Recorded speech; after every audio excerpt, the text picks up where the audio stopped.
Saudações, meus amigos papirões, sejam muito bem-vindos a essa série em que eu pretendo fazer a leitura integral de um livro para que você consiga viver essa leitura em momentos em que a leitura não está facilitada para você. A minha principal intenção é que você consiga, por exemplo, acompanhar essa leitura enquanto você está a caminho do trabalho, no retorno do trabalho, em um ambiente em que você não tem ali a facilidade para a leitura, talvez pelo transporte, quando você está voltando ou dirigindo. E eu farei a leitura integralmente, torço para que você acompanhe comigo essa leitura e vamos ver o que a gente consegue colher a partir disso. Eu acredito de verdade que o conhecimento ele abre portas. Então é provável que da leitura que nós faremos ao longo dos próximos dias, a gente possa colher alguns benefícios. Esses benefícios podem nos dar oportunidades em alguma relação de trabalho, ou quem sabe numa estratégia de convencimento, até mesmo familiar. Eu não tenho dúvidas de que as melhorias podem existir nos mais diversos campos da nossa vida. E o livro que eu farei a leitura nessa nossa série é o livro Os Segredos da Mente Milionária. Eu pretendo fazer a leitura e, quando acreditar que seja possível alguma consideração, peço para que você receba de coração também. A minha intenção não é ser superior a qualquer das pessoas, muito menos ao próprio escritor. Eu quero apenas fazer dessa nossa relação uma relação de muito aprendizado. E eu torço para que você assim também sinta. Beleza? Então, o autor é o T. Harv Eker, e ele diz na sua capa: aprenda a enriquecer mudando seus conceitos sobre dinheiro e adotando os hábitos das pessoas bem-sucedidas. Ele diz ainda que a maioria das pessoas associa dinheiro a prazer imediato. Para mim, ele deve ser acumulado para proporcionar liberdade. Essa é uma frase bem marcante, está na capa, inclusive, do livro Os Segredos da Mente Milionária, do T. Harv Eker. Então, os segredos da mente milionária. Parte 1. O seu modelo de dinheiro. Vivemos num mundo de dualidades. Alto e baixo, claro e escuro, quente e frio, rápido e lento, direita e esquerda são alguns exemplos dos milhares de polos opostos com o que vivemos. Para que esse polo exista, é necessário que o outro exista também. É possível haver um lado direito sem que haja um lado esquerdo? Sem chance. Portanto, se existem regras externas para o dinheiro, há também regras internas para ele. As primeiras envolvem aspectos essenciais, como conhecimento comercial, administração financeira e estratégias de investimento. Mas não menos fundamental é também o jogo interno. Vou fazer uma analogia com um carpinteiro e as suas ferramentas. Ter as mais modernas ferramentas é indispensável para ele. Porém, ser um carpinteiro de primeira categoria, capaz de utilizá-las com a habilidade de um mestre, é ainda mais importante. Eu sempre digo, não basta estar no lugar certo na hora certa. Você tem que ser a pessoa certa, no lugar certo, na hora certa. Quem é você, então? Como você pensa? Quais são as suas crenças? Quais são os seus hábitos e as suas características? Qual é a sua opinião sobre si próprio? Quanta confiança você tem em si mesmo? Como é o seu relacionamento com as pessoas? Até que ponto você confia nelas?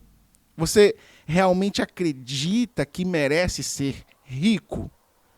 Qual é a sua capacidade de agir, apesar do medo, da preocupação, do incômodo, do desconforto?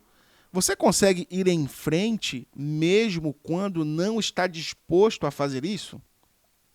O fato é que o seu caráter, o seu pensamento e as suas crenças são os fatores que determinam o seu grau de sucesso. E Stuart Wyde, um dos meus escritores favoritos, apresenta a questão da seguinte maneira: a chave do sucesso é despertar a própria energia, pois isso atrairá as pessoas até você. E quando elas aparecerem, fature. Esse é um princípio de riqueza. Os seus rendimentos crescem na mesma medida em que você cresce. E por que o seu modelo de dinheiro é importante? Você já ouviu falar de pessoas que desabrocham financeiramente? Já notou que alguns indivíduos ganham rios de dinheiro e depois perdem tudo? Ou começam aproveitando uma excelente oportunidade e em seguida deixam o bolo desandar? Agora, você sabe qual é a verdadeira causa desse problema? Por fora parece má sorte, uma oscilação na economia, um sócio desonesto, seja lá o que for. Por dentro, porém, a questão é outra. É porque por esse motivo que, se uma pessoa ganha muito dinheiro sem estar interiormente preparada para isso, o mais provável é que a sua riqueza tenha vida curta e ela acabe sem nada. A maioria das pessoas simplesmente não tem capacidade interna para conquistar e conservar grandes quantidades de dinheiro e para enfrentar os crescentes desafios que a fortuna e o sucesso trazem. É sobretudo por causa disso que elas não enriquecem. Um bom exemplo são os que ganham em loterias. As pesquisas mostram continuamente que, seja qual for o tamanho do prêmio, a maior parte desses felizardos acaba voltando ao seu estado financeiro original, isto é, a ter a quantidade de dinheiro com o qual conseguem lidar com mais facilidade. No caso de quem enriquece pelo próprio esforço, ocorre exatamente o contrário. Repare que quando um milionário desse tipo perde a fortuna, geralmente ele refaz em pouco tempo. Nesse aspecto, Donald Trump é um ótimo exemplo. Ele tinha bilhões de dólares e perdeu cada centavo. 2 anos depois, recuperou tudo e até conseguiu mais. Como se explica, então, esse fenômeno? É simples. Pessoas assim podem perder todo o dinheiro que possuem, mas jamais perdem o ingrediente mais importante do seu sucesso: a mente milionária. No caso de Trump, a sua mente bilionária, é claro. Você já percebeu que ele nunca poderia ser apenas um milionário? Como você acha que ele se sentiria a respeito de seu sucesso financeiro se seu patrimônio líquido fosse $1 milhão? Provavelmente arruinado. Um completo fracasso financeiro.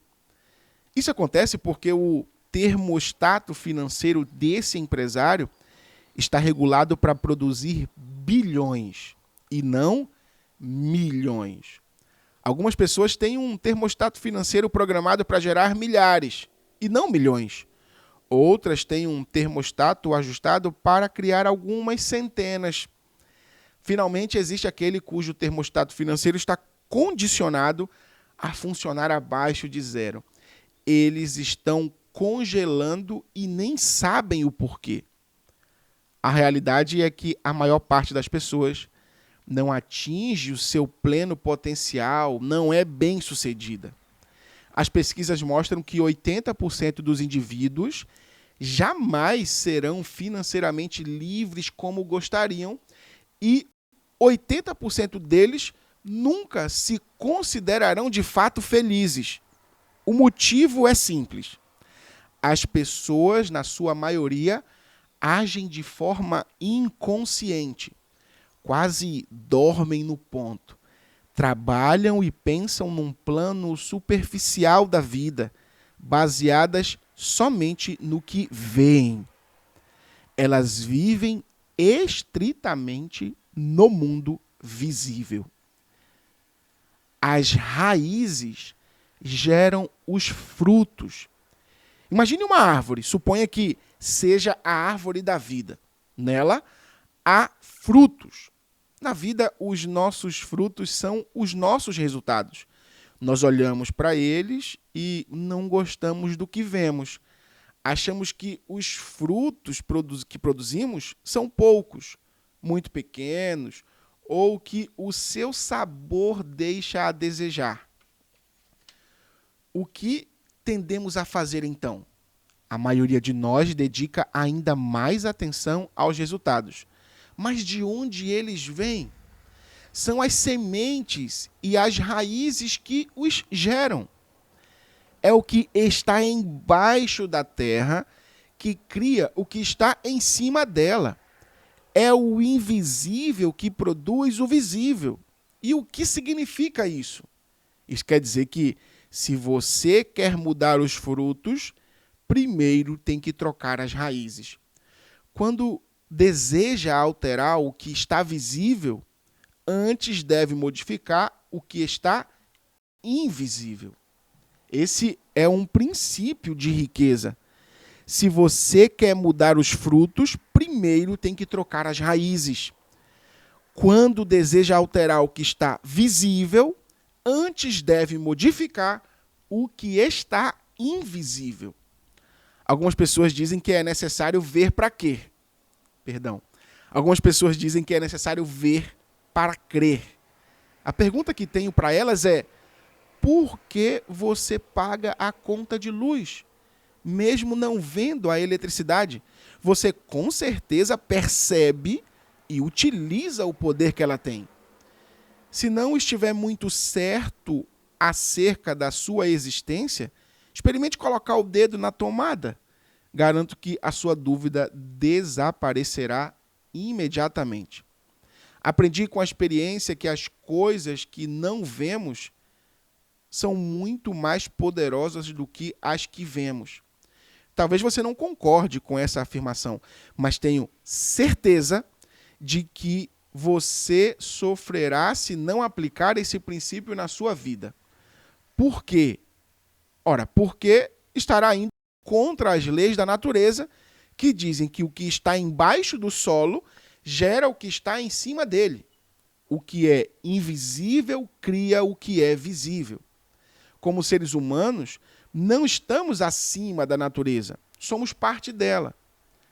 Portanto, quando respeitamos as suas leis e cuidamos das nossas raízes, do nosso mundo interior, a vida flui suavemente. Se não fazemos isso,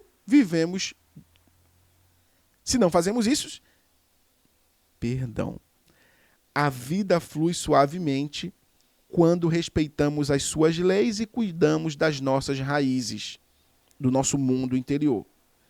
Se não fazemos isso, viver se torna difícil.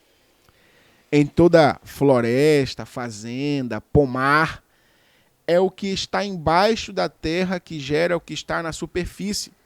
Portanto, é inútil concentrarmos a atenção nos frutos que já estão maduros. Não temos como mudar aqueles que já estão perdendo ou que já estão pendendo dos galhos. Mas podemos modificar os que ainda vão nascer. Para isso, precisamos cavar a terra e reforçar as nossas raízes. Os 4 quadrantes. Uma das coisas mais importantes que você deve entender é que não vivemos num único plano de existência. A nossa vida acontece em pelo menos 4 reinos distintos. Esses 4 quadrantes são o mundo físico, o mundo mental, o mundo emocional e o espiritual. O que a maioria das pessoas nunca percebe é que o reino físico é apenas uma impressão dos outros 3. Suponha que você tenha acabado de escrever uma carta no computador. Você aperta a tecla imprimir e a carta aparece na impressora. Em seguida, você examina a página e encontra um erro de digitação. Você apaga o erro, redigita a palavra corretamente, depois manda imprimir outra vez. E lá está o mesmo erro. Mas como pode ser? Afinal, você acabou de corrigi-lo. Então você apaga uma área maior. Até consulta as 300 páginas do manual chamado Corrigindo Erros de Digitação com Eficácia. Pronto! Agora você tem todas as ferramentas e o conhecimento de que precisava. Aciona o comando imprimir e lá está o erro de novo. Ah, essa não, cara. Você grita, perplexo. Não é possível. O que está acontecendo? Será que eu entrei na 5ª dimensão? O que está acontecendo é que o problema não pode ser corrigido na impressão, no mundo físico, mas apenas no programa, nos mundos mental, emocional e espiritual. Dinheiro é resultado. Riqueza é resultado. Saúde é resultado. Doença é resultado. E o seu peso é resultado. Vivemos num mundo de causa e efeito. E esse é um princípio de riqueza. Dinheiro é resultado, riqueza é resultado, saúde é resultado, doença é resultado, o seu peso é resultado. Vivemos num mundo de causa e efeito. Você já ouviu alguém dizer que a falta de dinheiro é um enorme problema? Na verdade, ela nunca é um problema, e sim um sintoma do que está acontecendo embaixo da terra. A falta de dinheiro é o efeito. Mas onde está a causa? Ela se resume ao seguinte: a única maneira de mudar o seu mundo exterior é modificar o seu mundo interior. Quaisquer que sejam os resultados, abundantes ou escassos, bons ou maus, positivos ou negativos, lembre-se sempre de que o seu mundo exterior é apenas um reflexo do seu mundo interior. Se as coisas não vão bem na sua vida exterior, é porque não estão indo bem na sua vida interior. É simples assim. Declarações, um poderoso segredo para a mudança. Nos seminários, uso técnicas de aprendizado acelerado. Com elas, as pessoas aprendem mais depressa e memorizam uma quantidade maior de ensinamentos. A chave é o envolvimento. A abordagem que prego segue o velho ditado: você se esquece daquilo que escuta. Você se lembra daquilo que vê. Você entende aquilo que faz. Por isso, eu vou lhe pedir que toda vez que você terminar a leitura de um princípio de riqueza, faça a declaração verbal. Em seguida, emita outra declaração. Agora, o que é uma declaração? Uma simples afirmação positiva, pronunciada enfaticamente em voz alta. Por que as declarações são uma ferramenta tão valiosa? Porque tudo o que existe é feito de uma única coisa: energia. A energia sempre viaja em frequências e vibrações. Assim, toda declaração tem uma frequência vibratória. Quando você faz uma declaração em voz alta, a energia que ela libera vibra por todas as células do seu corpo. Ela envia mensagens específicas, não apenas para o universo, como também para o seu subconsciente. A diferença entre uma declaração e uma afirmação é pequena, mas até onde eu sei, poderosa. A afirmação é definida como um enunciado positivo, segundo o qual um objetivo que você pretende alcançar já está se concretizando. Uma declaração é definida como o anúncio formal da intenção de empreender um dado curso de ação ou de adotar uma posição específica. A afirmação diz que determinado objetivo já está sendo alcançado. Não a vejo com bons olhos, porque quase sempre, quando afirmamos alguma coisa que ainda não é real, uma voz dentro da nossa cabeça costuma responder: isso não é verdade, é lorota. Por outro lado, declarar não é dizer que algo já é real, e sim que temos a intenção de fazer ou de ser alguma coisa. É uma posição que a voz consegue aceitar, porque não estamos afirmando que é verdade agora, mas um propósito para o futuro. Uma declaração é também, por definição, formal. É a emissão formal de uma energia que penetra no universo e percorre o nosso corpo. Outra palavra importante da definição de declaração é ação. Devemos executar todas as ações necessárias para que as nossas intenções se tornem realidade. Recomendo que você faça as declarações em voz alta todo dia, de manhã e à noite. Devo admitir que, quando ouvi tudo isso pela primeira vez, eu disse: sem essa, esse negócio de declaração é muito artificial. Mas como na época eu estava quebrado, pensei: mas que diabos, isso não vai doer. E fui em frente. Como agora estou rico, não surpreende que eu acredite que as declarações funcionam de verdade. De qualquer forma, prefiro ser absolutamente crédulo e rico do que absolutamente incrédulo e duro. E você? Eu o convido a dizer a declaração: o meu mundo interior cria o meu mundo exterior. Agora diga: eu tenho uma mente milionária. Qual é e como se formou o seu modelo de dinheiro?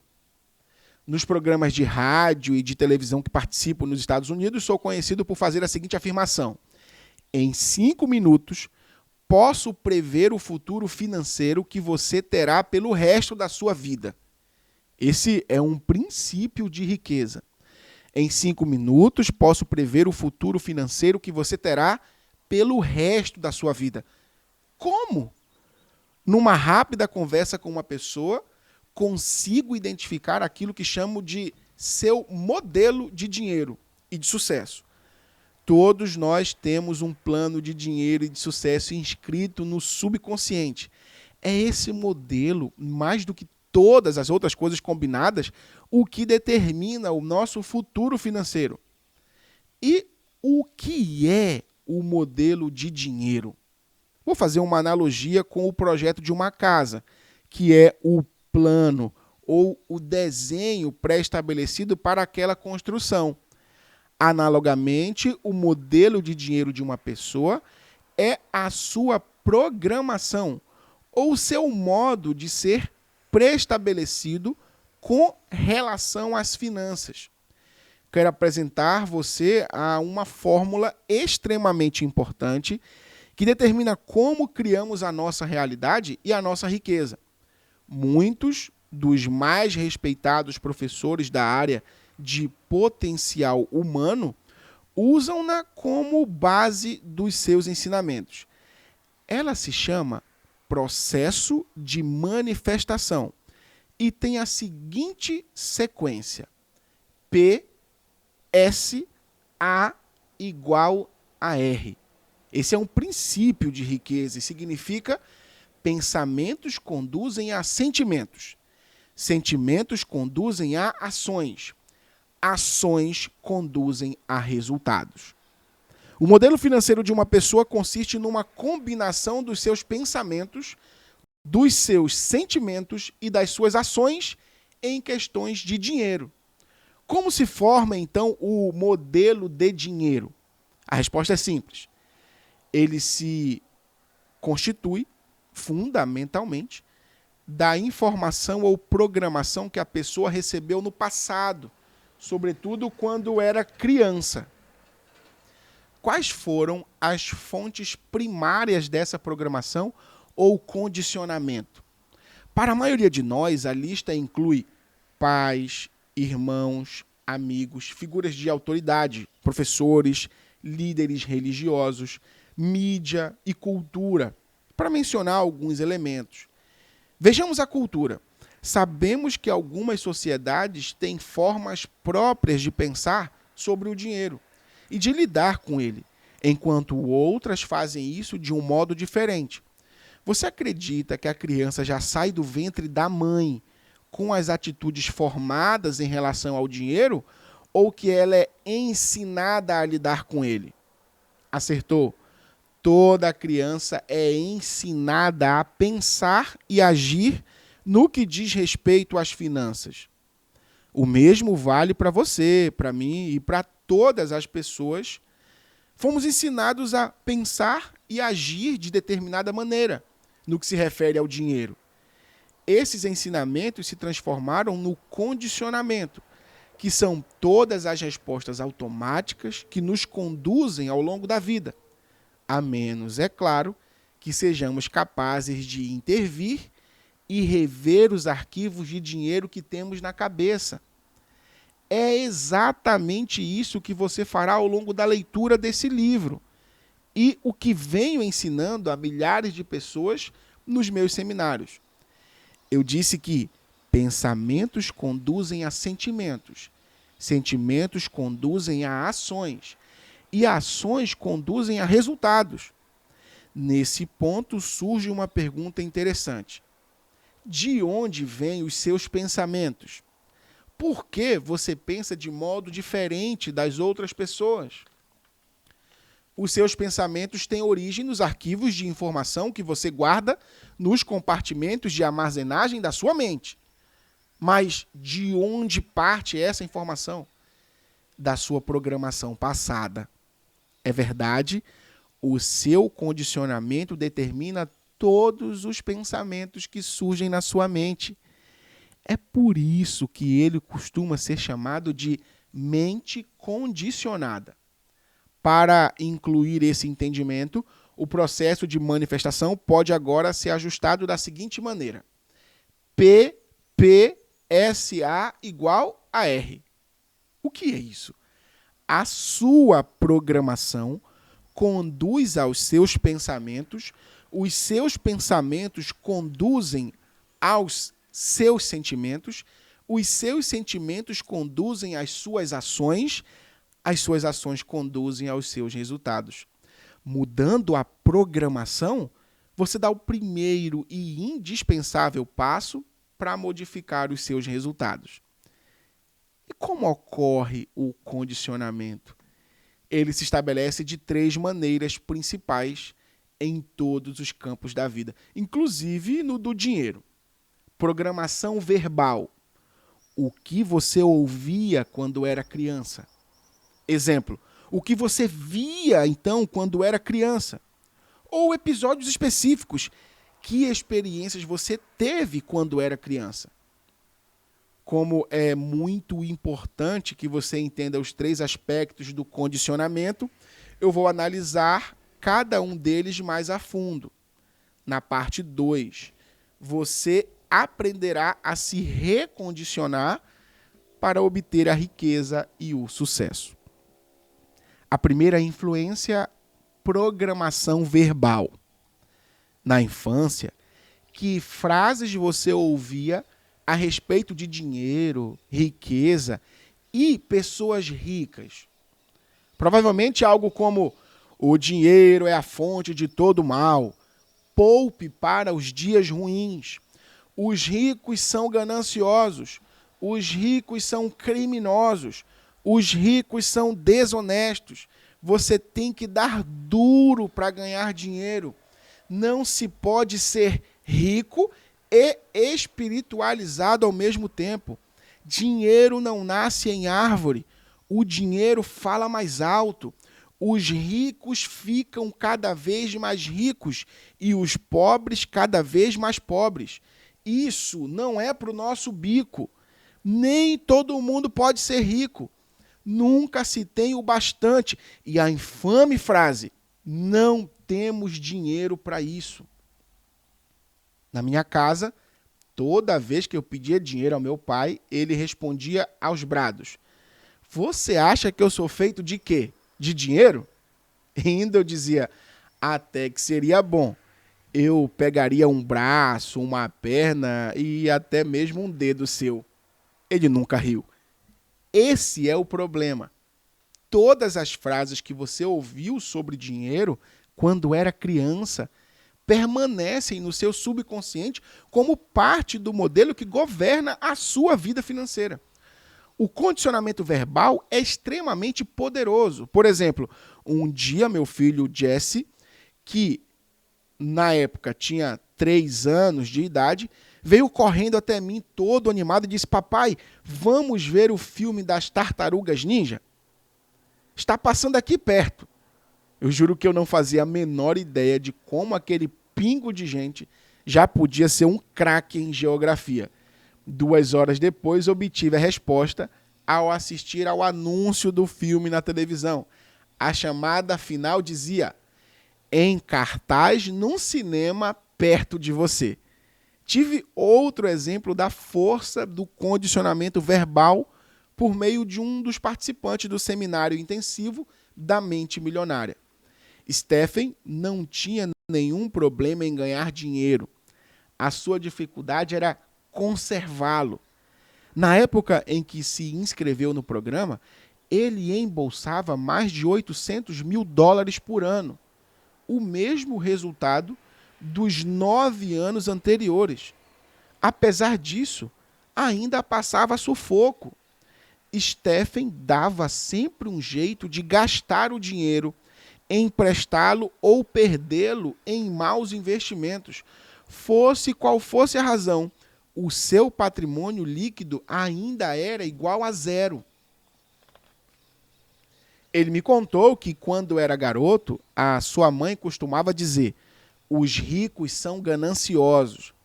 Eles lucram com o suor dos pobres. A gente deve ter o suficiente para viver. Mais do que isso, é cobiça. Ninguém precisa ser um Einstein para perceber que o que se passava no subconsciente de Stephen, ora, não era de admirar que ele estivesse quebrado, pois fora verbalmente condicionado pela mãe a acreditar que os ricos são gananciosos. Consequentemente, a sua mente ligava as pessoas ricas à ambição desmedida, que é evidentemente má. Como ele não queria ser mau, o seu subconsciente lhe dizia que não podia ser rico. Stephen amava a mãe e não queria que ela o desaprovasse. É óbvio que, pelo sistema de crenças dela, ele não teria a sua aprovação se ficasse rico. Assim, a única coisa que podia fazer era se livrar de todo o dinheiro que excedesse o estritamente necessário para o seu sustento. De outra forma, estaria sendo ganancioso.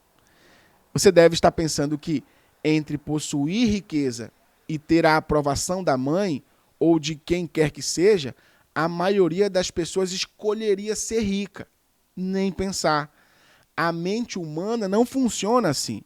É claro que o dinheiro parece ser a escolha lógica, mas quando o subconsciente tem que optar entre a lógica e as emoções profundamente enraizadas, as emoções quase sempre vencem.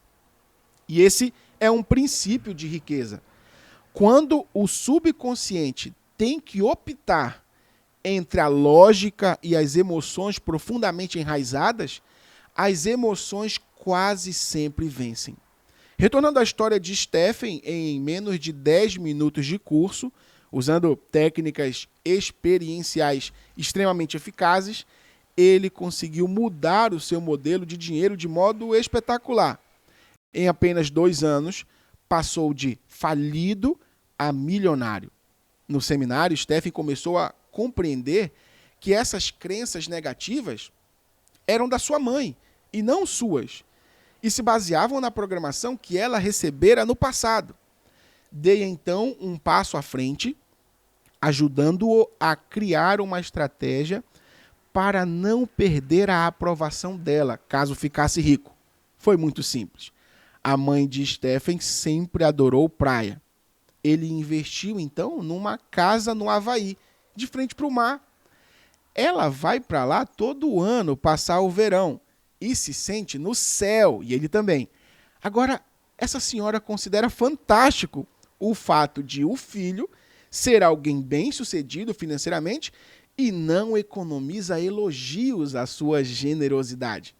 Eu mesmo, depois de um início lento, ia bem nos negócios, mas nunca chegava a ganhar dinheiro com ações. Ao tomar consciência do modelo de dinheiro que possuía, lembrei-me de que, quando eu era garoto, todos os dias depois do trabalho, o meu pai se sentava à mesa de jantar com o jornal, examinava as páginas do mercado de capitais e batia com o punho na mesa reclamando: malditas ações! Depois, ele passava a meia hora seguinte atacando a estupidez do sistema e mostrando como as pessoas podem ter mais chances de ganhar dinheiro com jogos de loteria. Agora que você já entende o poder do condicionamento verbal, consegue perceber por que eu não era capaz de ganhar dinheiro com ações? Eu estava literalmente programado para fracassar, para escolher a ação errada, pelo preço errado, na hora errada. Por quê? Para validar subconscientemente o modelo de dinheiro que bradava: malditas ações. Tudo o que sei dizer é que, depois que arranquei essa erva daninha tremendamente tóxica do meu jardim financeiro interno, comecei a colher os frutos.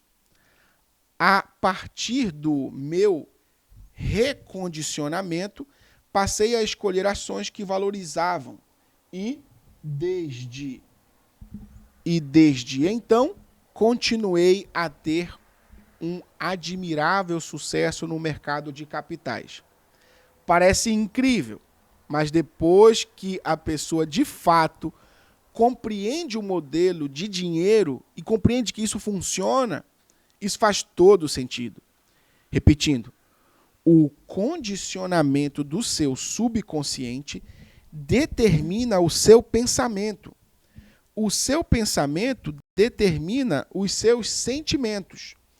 Os seus sentimentos determinam as suas ações, que finalmente determinam os seus resultados. São 4 os elementos-chave da mudança, todos essenciais para a programação do seu modelo de dinheiro. Eles são simples, porém muito poderosos. O primeiro elemento da mudança é a conscientização. Você não pode modificar uma coisa cuja existência ignora. O segundo elemento da mudança é o entendimento. Compreendendo a origem do seu modo de pensar, você será capaz de reconhecer que ele tem que vir de fora. O terceiro elemento da mudança é a dissociação. Ao constatar que esse modelo de pensar não é seu, você tem a opção de mantê-lo ou largá-lo. Baseado em quem você é hoje e onde quer estar amanhã. Pode observar essa maneira de pensar e vê-la como ela é. Apenas um arquivo de informação armazenado na sua mente. Há muito tempo que talvez não tenha mais um pingo de verdade e nem de valor para você. O quarto elemento é o recondicionamento. Iniciarei esse processo na parte 2, em que apresento os arquivos mentais que criam a riqueza. Agora vou retornar à questão do condicionamento verbal e expor os passos que você pode dar desde que já para começar a rever o seu modelo de dinheiro. Passos para mudança, programação verbal, conscientização, entendimento, dissociação. Conscientização. Escreva as frases que você ouvia sobre dinheiro, riqueza e pessoas ricas quando era criança. Escreva isso. Quanto ao entendimento, escreva sobre como essas frases vêm afetando a sua vida financeira até hoje. E como dissociação, você percebe que esses pensamentos representam apenas o seu aprendizado passado, que eles não são parte da sua anatomia, não são quem você é.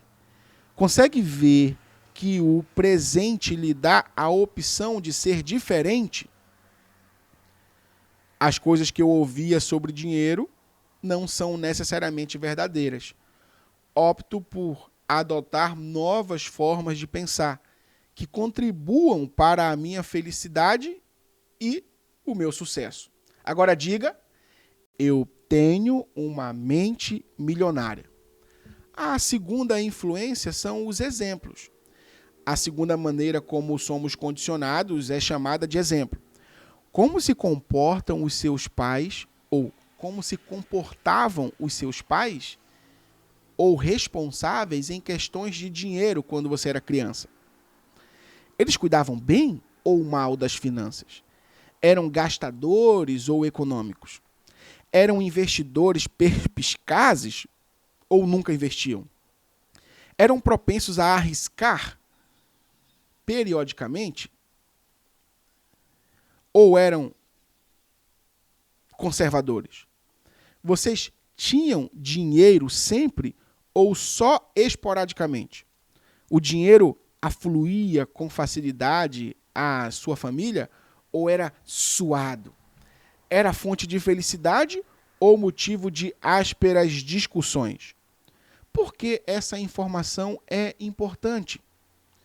Você já deve ter ouvido a expressão macaco de imitação. Ora, nós, seres humanos, não ficamos muito atrás. Quando crianças, aprendemos quase tudo a partir dos exemplos que nos dão. Embora a maioria de nós odeie admitir o que eu vou dizer, há uma boa dose de verdade no velho ditado: a fruta não cai longe da árvore. Isso me lembra a história da mulher que estava preparando o pernil para o jantar, cortando as duas pontas dessa peça de carne. Sem entender, o marido lhe perguntou por que ela fazia isso. Ela respondeu: era assim que a minha mãe fazia. Justamente naquela noite, a sua mãe foi jantar com eles. Os dois aproveitaram para lhe perguntar por que ela sempre cortava as duas extremidades do pernil. A mãe respondeu: porque era assim que a minha mãe fazia. Então eles decidiram telefonar para a avó e saber por que ela cortava a ponta dos pernis, a ponta do pernil. A resposta, qual foi? Porque a minha panela era pequena. A questão é, em matéria de dinheiro, tendemos a ser idênticos aos nossos pais. A um deles em particular, ou a combinação dos dois. O meu pai, por exemplo, era empresário do ramo de construção civil. Construía de 12 a 100 casas por projeto. Cada um desses empreendimentos demandava um pesado investimento de capital. O meu pai precisava empenhar tudo o que tínhamos para fazer empréstimo nos bancos até as casas serem vendidas e o dinheiro começar a entrar. Por isso, toda vez que ele dava início a um projeto, nós ficávamos mergulhados em dívidas e sem um tostão para gastar. Como você pode imaginar, por essa época, o humor do meu pai não era dos melhores, nem a generosidade era um seu forte. Para tudo o que lhe pedia, mesmo que custasse 1 centavo, a sua resposta padrão, depois de "você acha que eu sou feito de dinheiro?", era "tá maluco?". É claro que eu não conseguia mais do que aquele olhar de nem pense em pedir outra vez. Garanto que você sabe exatamente o que é isso. Essa situação durava 1 ano ou 2, até as casas serem vendidas. Depois ficávamos cheios da grana, da noite para o dia. O meu pai se transformava em outra pessoa. Ficava feliz, afável e extremamente generoso. Até me perguntava se eu precisava de dinheiro. Eu tinha ganas de lhe devolver aquele olhar da época das vacas magras, mas como eu não era bobo, eu dizia apenas, claro, pai, e revirava os olhos. A vida era boa até o maldito dia em que chegava em casa anunciando, encontrei um ótimo terreno. Vamos construir novamente. Lembro-me muito bem de que eu costumava dizer, fantástico, pai, boa sorte, com o coração apertado, por saber do período de dureza que teríamos pela frente. Até onde consigo me lembrar, esse padrão já existia quando eu tinha 6 anos de idade e durou até os meus 21 anos, quando saí definitivamente de casa. Foi quando tudo mudou, pelo menos era assim que eu pensava. Nessa época, terminei os estudos, me tornei, como você há de imaginar, construtor. Depois me meti em vários negócios relacionados como projetos de construção. Por algum estranho motivo, após ganhar pequenas fortunas, em pouco tempo eu estava de novo na pindaíba. Então começava outro negócio, sentia-me novamente no topo do mundo e 1 ano depois me via mais uma vez no fundo do poço. Fiquei cerca de 10 anos nesse esquema de altos e baixos, até perceber que o problema talvez não fosse o ramo de negócio em que eu estava, os sócios que escolhia, os empregados que tinha, a situação econômica do país ou minha decisão de dar um tempo do trabalho e relaxar. Quando as coisas iam bem, cara, finalmente reconheci que talvez estivesse inconscientemente revivendo os altos e baixos do meu pai. Graças a Deus tive a oportunidade de aprender o que você está lendo nesse livro e consegui me recondicionar a abandonar o modelo ioiô e construir uma vida de prosperidade crescente. Até hoje sinto ânsia de mudar quando as coisas vão bem. E sabotar a mim mesmo no processo. Mas agora tenho na mente outro arquivo que observa esse sentimento e diz, obrigado pela informação. Pode retomar a concentração e voltar ao trabalho.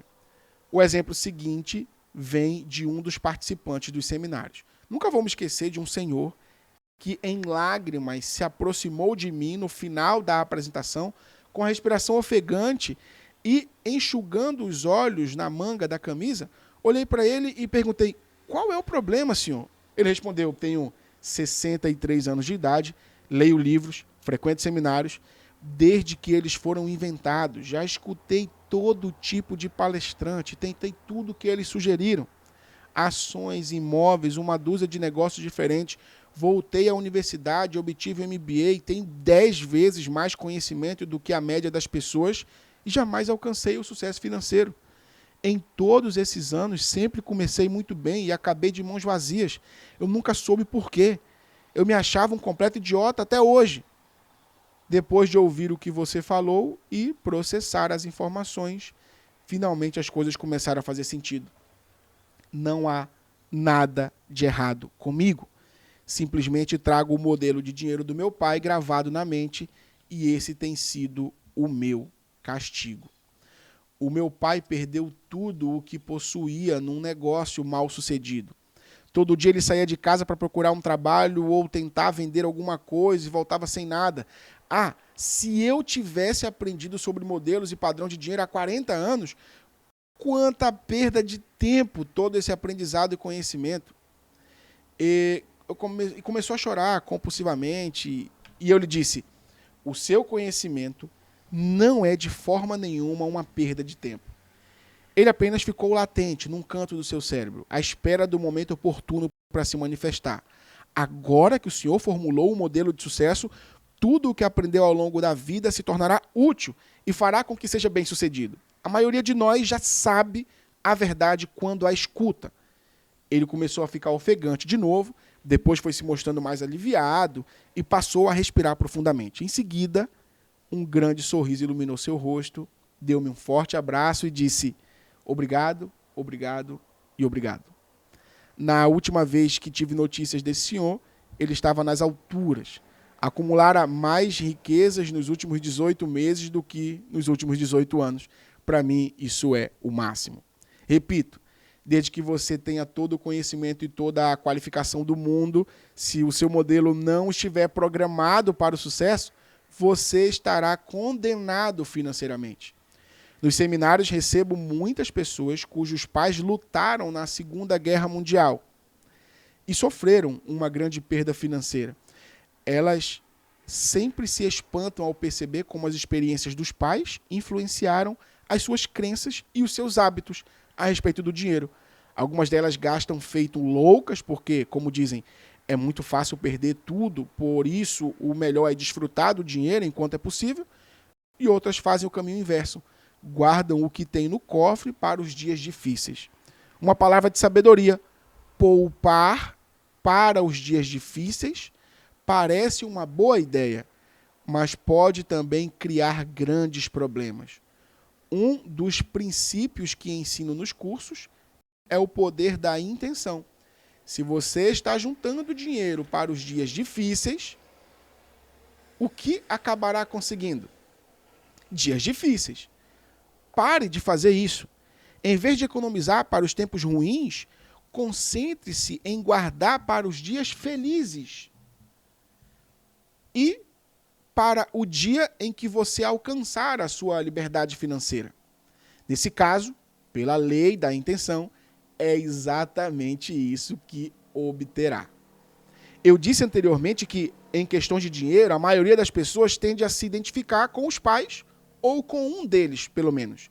Mas há também o outro lado da moeda, há quem acabe se tornando exatamente o oposto deles. Por que isso acontece?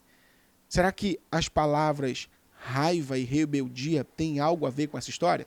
Em suma, tudo depende do quanto a pessoa se irritava com os pais. Infelizmente, quando somos crianças, não podemos dizer a eles: mamãe, papai, sente-se aqui, quero discutir uma coisa com vocês.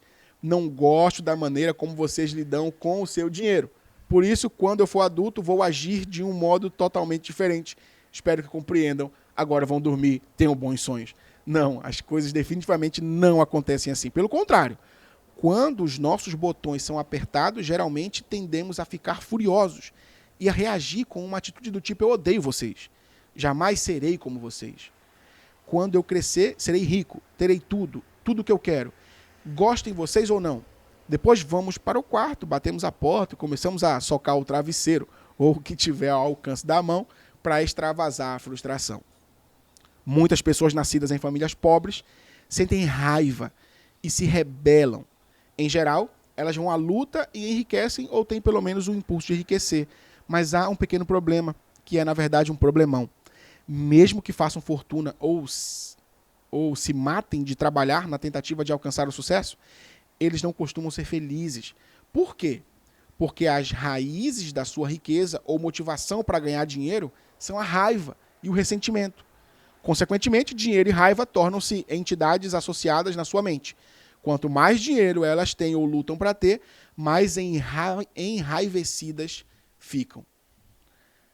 Até o dia em que sua consciência lhe diz: eu estou cansado de tanta raiva e de tanto estresse. Tudo o que quero é paz e felicidade. Nesse ponto, as pessoas perguntam à mesma mente que criou aquela associação o que fazer a respeito. E a mente responde: ora, para se livrar da raiva será necessário dar um fim ao seu dinheiro. E é o que elas fazem inconscientemente. Livram-se dele. Começam a gastar loucamente, realizar maus investimentos e a pedir divórcios desastrosos do ponto de vista financeiro ou sabotar o próprio sucesso de outra forma. Mas não importa, porque agora elas são felizes, certo? Errado. As coisas ficam ainda piores porque agora elas, além de continuarem a sentir raiva, elas estão também na lona. Deram fim à coisa errada. Livram-se do dinheiro e não da raiva. Do fruto e não da raiz. Quando a verdadeira questão é, e sempre foi, a raiva que sentem dos pais. Enquanto esse sentimento permanecer, elas nunca estarão verdadeiramente felizes ou em paz. Não importa quanto dinheiro tenham ou deixem de ter. A sua razão ou motivação para enriquecer ou fazer sucesso é crucial.